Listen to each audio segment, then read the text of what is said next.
Tanks are extremely vulnerable to missiles. There's a lot of things, a lot of missiles that can be fired that where the tank can't do anything about it, and it will be hit by a missile fired from a F-16 or some sort of jet, which basically renders tanks basically useless.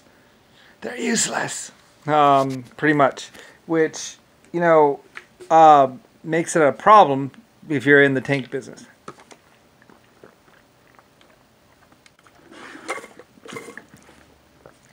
Now, to get through armor, you usually need to have a big shell, or at least something heavy going really fast, or you can use an explosive. There are different ways of getting through armor.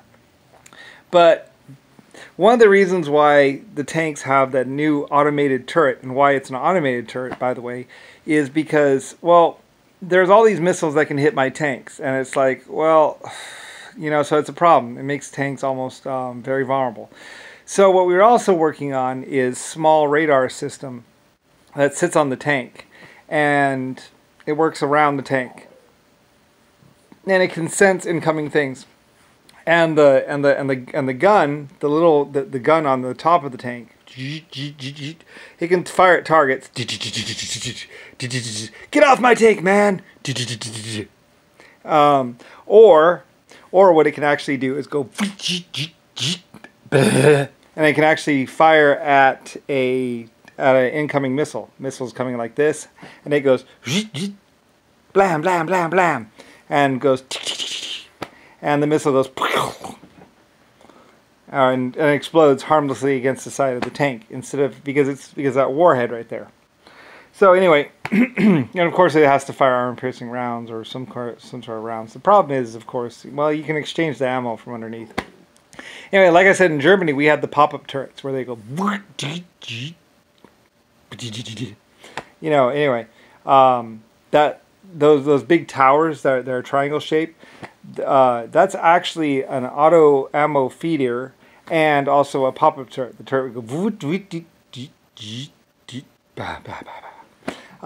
very cool. So during the day, they were down, and during the night, anyway, and they used radar that could actually, whatever.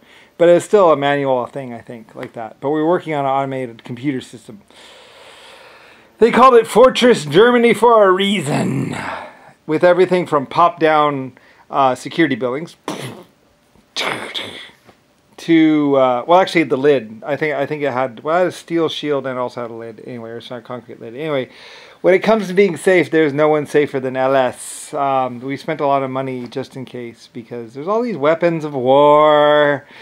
And I'm a major manufacturer, and I always worry about, I'm going to sell the gun to the wrong damn person. And he's going to kill my country. So anyway, mostly I didn't share any of this. I don't share the good stuff. They say, unless you don't share the good stuff. And it's true. I don't share the good stuff. I guess maybe he finally broke into one of my facilities. Damn it. I knew it was only a matter of time before he got to what's called. That black man, he really upset me. I guess he somehow got into my facilities. Well, I mean, of course, he took me down in Germany. Whatever. I couldn't fight him that much. I mean, he sent 2 million of his black warriors after me. So, my men did the best they could. Anyway, but it's true. That damn what's his name said, LS, you don't share the good stuff. I guess he found my good stuff. I mean, I had body armor and all kinds of stuff. Damn. Anyway, though. So we had to go take him out because he got to my good tanks and my good stuff in Germany, I guess. It was a war, and I lost Germany, which sucks. He somehow got in. I don't know how I lost Germany, but I did. So I had to relocate. Anyway, my people didn't seem to mind though, and weren't really worried about it because there wasn't much I could do really. I couldn't stop everyone. Eventually, he was going to get in. So anyway, so I guess he found out about all my body armor and everything else, and all my good stuff, like the body armor and everything else. But I mean, the thing is though, you can penetrate anything with a big enough shell. Like it's like any of my weapons, any of my tanks. I could just tell you right off the bat. Oh, you want to defeat it? Oh, okay, it's like this. You do this. Yeah. We knew about it. It's a problem, but okay. In fact, I think I did once or twice. People were like, "How do you defeat those things anyway?" Like, oh, okay, well, it's like that. It's like this. You know, you got to use one of these, and that's it.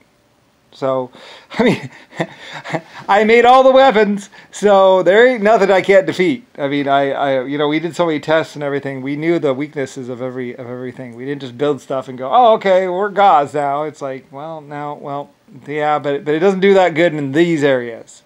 So I knew the weaknesses for all the weapons. So just because you get an armored suit doesn't mean that you that you're immortal. It just means you're harder to kill. But yeah, I had all these suits and everything else like that. And my guys always had the good stuff. So anyway, I was spending a lot of money for research and development, which generally, I mean, I think I was in command most of the time. So anyway, until I retired and let someone else take over. That person happened to be some asshole, like, I don't know. Anyway, we held it out as long as we could. Still, not everyone died. Everyone's still here, and there's still the white race around. Otherwise, and Irishmen are still around. So we didn't do too bad, I don't think. Could have been worse. Anyway, yeah, but yeah, I mean, body suits, body armor, this, that, tanks that can actually shoot down F-16s, nuclear bombs. Power plants, power stations. Yeah, I had it all. I had everything. I built everything. So, spent a lot of money for it too. And I'm sure my people did not go quietly into the night. They went guns blazing with all the ammo they could possibly supply. I mean, it was a real war. It was dangerous. I mean, we were fighting for our survival. And it was a good fight. And I think I won mostly.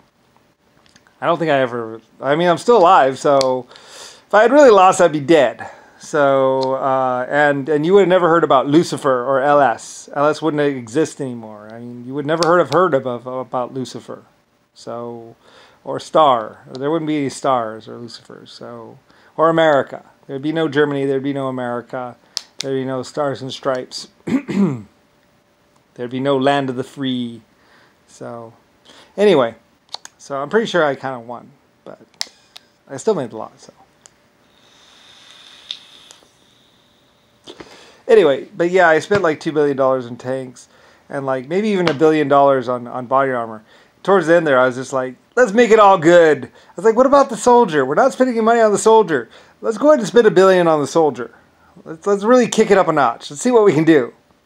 And I think this is mostly in China when I was spending all this money, and the Chinese warriors that probably had the really good body armor. It's an armored suit, yeah. Yeah, pretty much. That's what LS. That's the way it was. My soldiers always had the good stuff. So I don't know, and then it's a matter of who my soldiers are. I don't know. They always thought I was building it for myself, and it's like, well, actually, it's for my country's protection. So, I mean, yeah.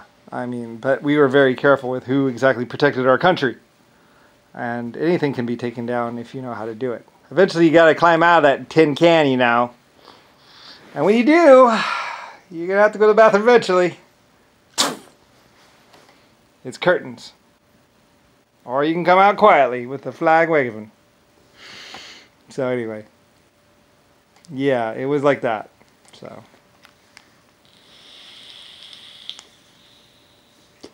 Oh well. Stars and Stripes, man. America. Even Germany loved America. Jerry was like, this is going to be America.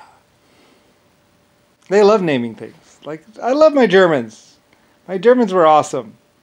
Yeah, I hated that people hated my Germans. They were awesome.